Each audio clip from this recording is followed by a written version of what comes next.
Hey everyone. Welcome to part 2 of What If Deku Had a Crush on Mirko. Let's see how this crush changes everything. Don't forget to like and subscribe. Sometimes, happiness isn't for everyone, not even for life itself. Everything changes, right?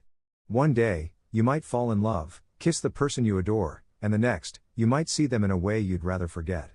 Live each day as if it's your last. Be with the person you love whenever you can. Hug and kiss them, it could be your last chance. Don't let silly misunderstandings make you lose what matters most. By the time you realize, it might be too late. The rain poured endlessly. The city, once happy, now looked sad after such a big loss. A hero who amazed and always fought bravely was now dead. People walked slowly, carrying the urn, while songs played, and children dressed as that hero. No one could believe it, no one expected it so soon. People cried deeply, and the city mourned. The streets were long as people watched the urn, paying tribute to the hero. Teachers, students, heroes, friends, and family, everyone who knew him was there. The ceremony ended beside a green-haired tombstone. Flowers were placed as people lingered.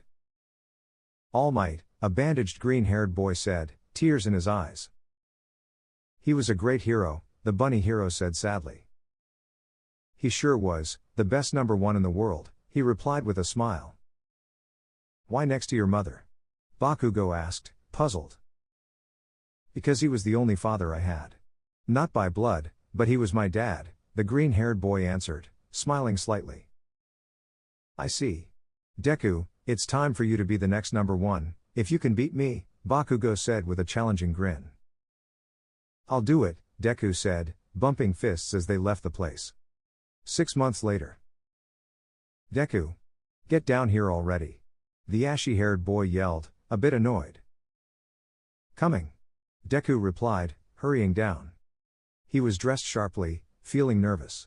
This was his first time doing something like this, he still couldn't believe it. How do I look? Deku asked, checking himself in the mirror. You look fine, now go, she's waiting, the boy said, pushing him toward the door. The streets were long, and many recognized the freckled boy rushing by. Finally, he stood in front of the wooden doors and quickly entered. The receptionist led him to a table. Nervousness filled him, this was his first date, and he didn't know what to do. He glanced around, nice place, white walls, paintings, a dance floor, and a band playing romantic songs. Adjusting his suit repeatedly to look better, he fixed his hair and sighed, trying to calm down. She wore a knee-length white dress, a few bracelets, a necklace, golden earrings, matching heels, and a light blush on her cheeks. Her loose hair and small purse completed the look. She didn't just catch Deku's eye but everyone's. The heroine sparkled like a diamond. She sat down and smiled triumphantly, seeing his reaction. See something you like? She teased, raising her chest slightly.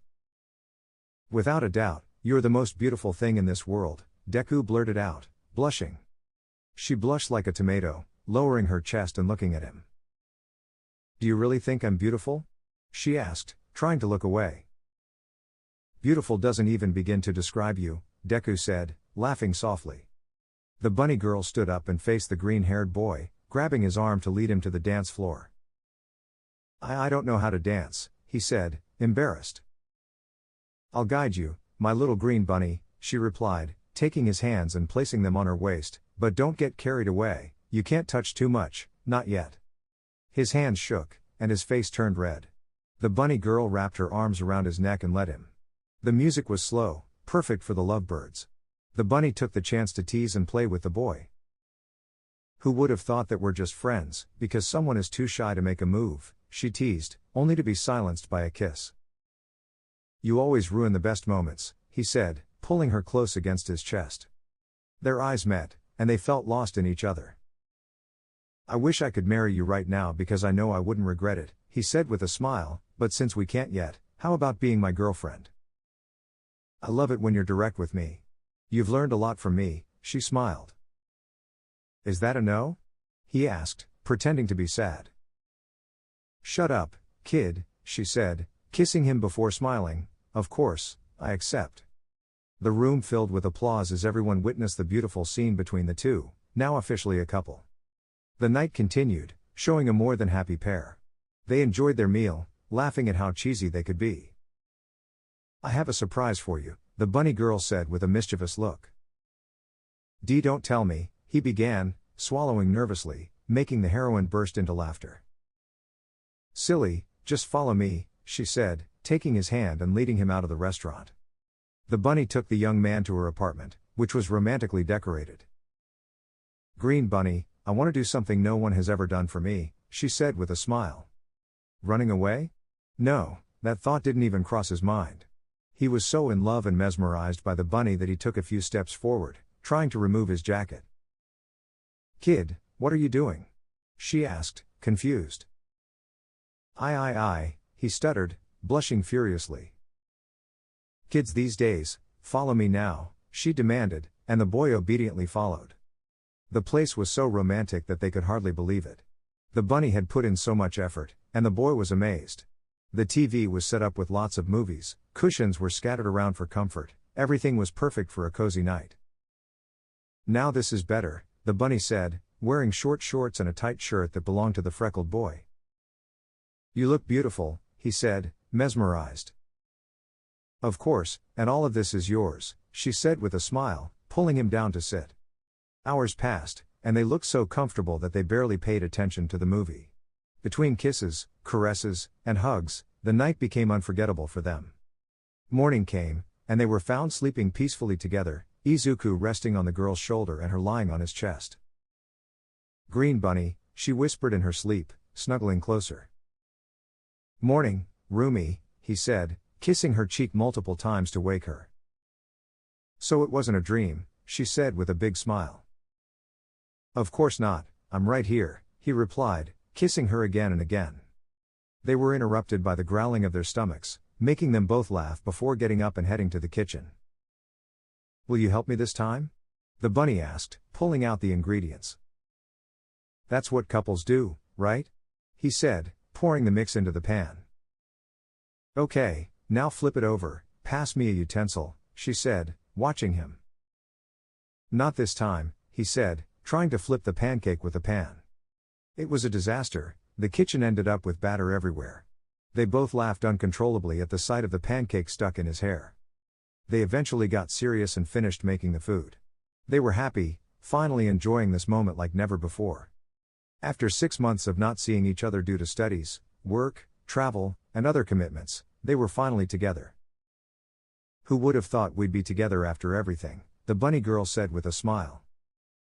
It was worth all the fights to meet you, he said, receiving a playful punch in response. Sorry, I guess I was trying to be tough, she sighed. And you were. A broken foot and leg aren't something you hear about every day, the freckled boy laughed loudly. Want me to break something else close to your leg? She threatened, making him go quiet. I'm sorry, he said nervously, only to be silenced by a kiss that lasted a few seconds before they parted. You're a sweetheart, the bunny girl said, making the boy even more flustered. I'm surprised you like me. I still can't believe what I'm experiencing with you, he said with a small smile. What did you expect? I didn't think anyone would be brave enough to stand up to me, let alone stick around after everything I've done. I owe you a lot, she said with a smile. You don't owe me anything. I already have everything with you, he replied, blushing deeply. Besides, who wouldn't love your shy and cheesy side?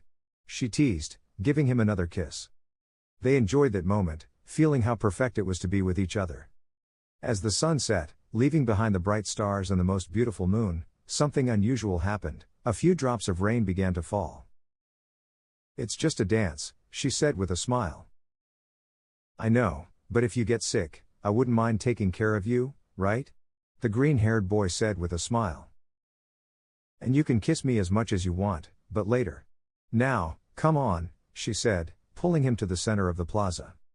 The lights that illuminated the place, the trees swaying slightly in the breeze, the animals hiding, and the occasional car passing by were the only witnesses to the beautiful scene unfolding between the couple. They laughed, ran, stumbled, kissed, and hugged, everything in that park made them feel the best emotions. Come on, follow me, she said, wrapping her arms around his neck. Oh okay, but I'm not very good at this, he said, placing his hands on her waist. Just follow my lead, she said, gently moving to start a dance. They stayed like that until they returned, knowing it was the best day of their lives, a memory they would never forget. "Are you sure you want to do this?" asked the green-haired boy nervously. "More than sure, my little green bunny," replied the girl with a smile. "Okay," he said, still nervous. The ceiling crystals broke, letting them into the room where the new number 1 and symbol of peace were announced. Izuku Midoriya. Everyone in the room cheered at the sight of the green-haired boy. "Izu Deku, I see you've become someone admirable," said the girl with a small smile. "Let him say a few words," everyone said happily. He walked past the new top 10 heroes. Number 10, Mina, the pink-haired girl, has done amazing work by protecting, caring, fighting, and winning all her battles, making it into the top 10, a feat she didn't think was possible. Number 9, Ida, known for his incredible speed, earned his place by saving people from natural disasters. Number 8, Tokoyami, with his shadow Dark Shadow, has done great work helping to find new or old members of the Villain League.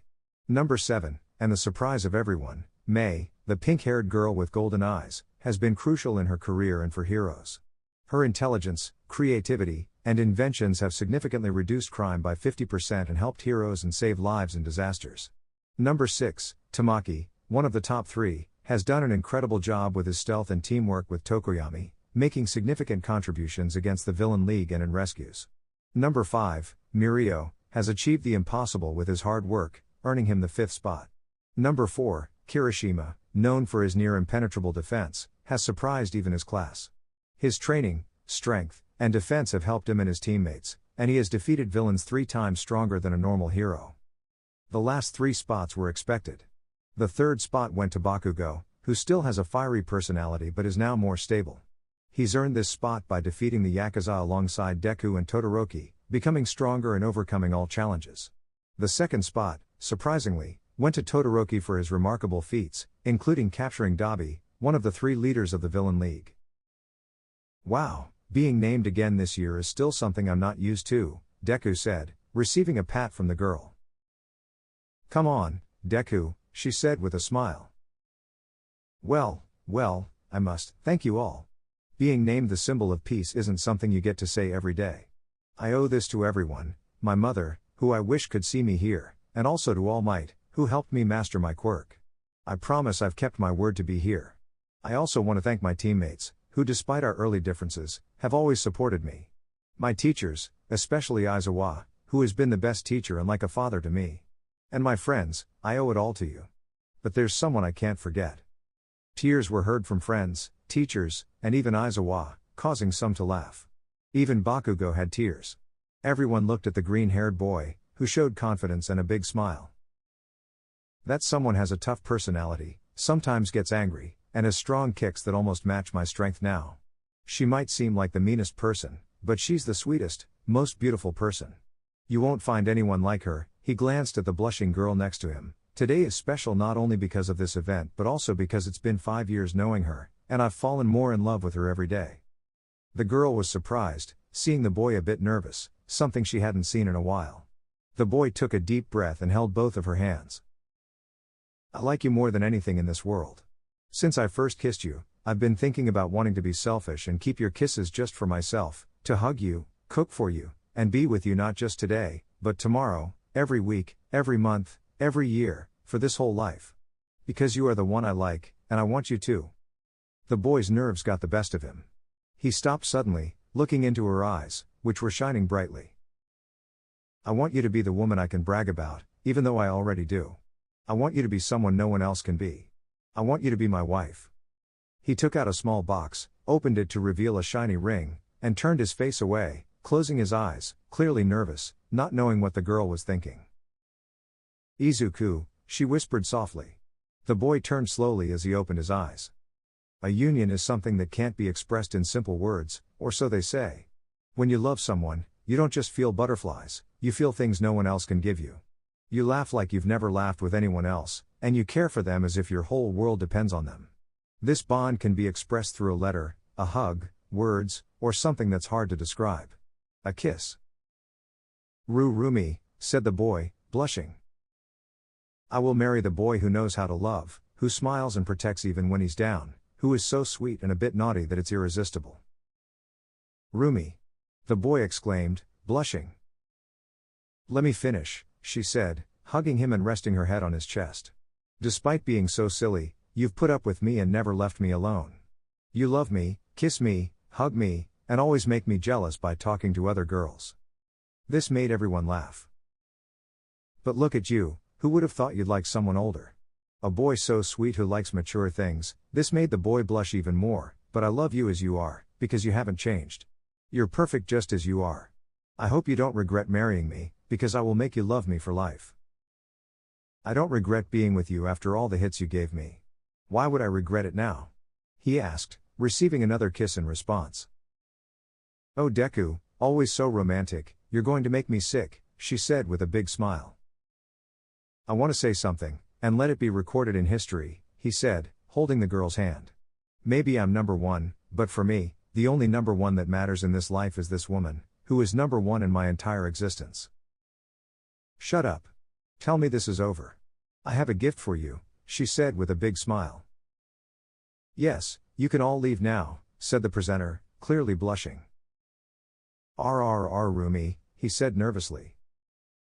Relax, you know I'll take good care of you, she said with a wink.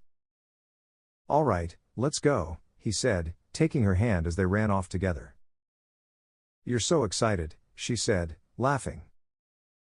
I want my gift, wife, he said, and she gave him a kiss. Yes, love is strange, crazy, and sometimes indescribable. You fall in love without even realizing it, but it's a feeling you cherish deeply. With the person you love, you feel incredibly lucky. There's no better feeling than being loved and loving in return. Life is tough, always has been, and anyone who says otherwise is not living it. But I advise you to live life to the fullest, be happy, because even if things don't end well, those memories will help you grow and smile. And I declare you husband and wife. You may kiss the bride. The moment felt like it was moving in slow motion. As the veil was lifted slowly, crimson eyes met emerald ones, like precious jewels competing in brilliance. Today, they were united. The white dress and black tuxedo, the gathered guests trying not to cry, some openly weeping. His fingers brushed her brown cheek, her ears perked up at the touch, her nose and tail moving quickly. The green-haired boy leaned in to seal their union with a kiss. Who would have thought that the future number one hero would find the love he always wanted in perhaps the least expected person, and become the number one hero and symbol of peace? Sometimes, dreams really do come true.